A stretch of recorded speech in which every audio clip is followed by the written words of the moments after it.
Retirement has never felt so right for cycling legend Sir Mark Cavendish, who is now embracing a slower pace of life and reconnecting with his roots on the Isle of Man.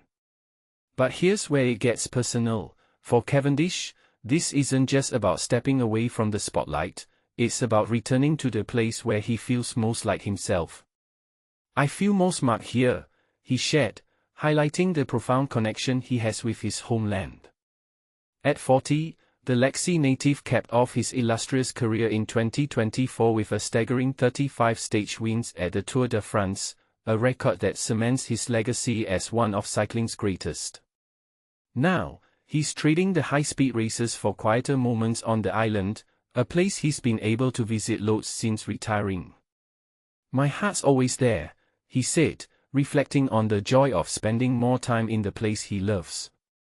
And this is the part most people miss. Even in retirement, Cavendish is finding new ways to give back to the sport and community that shaped him. Controversially, some might argue that stepping away from competitive cycling could diminish his influence, but Cavendish is proving them wrong. He's not just relaxing, he's actively involved in nurturing the next generation of cyclists. The raceway at the island's National Sports Centre, where he first fell in love with cycling as a child, was renamed in his honor last year.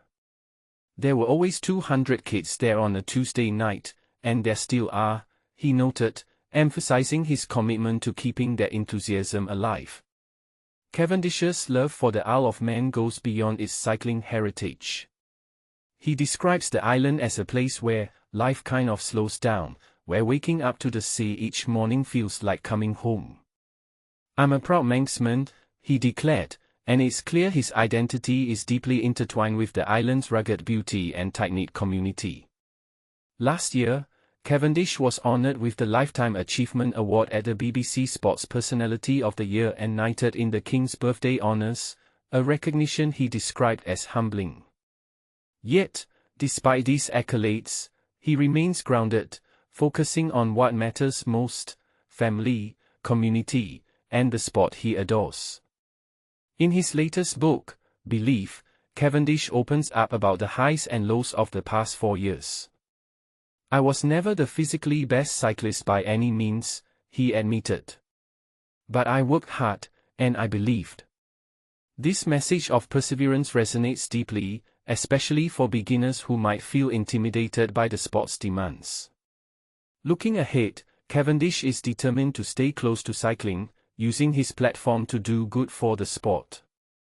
Whether it's inspiring young riders or advocating for cycling's global presence, he's far from done making an impact.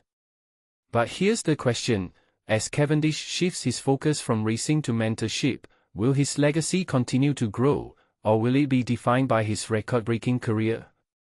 Let us know what you think in the comments. We'd love to hear your take on this cycling icon's next chapter.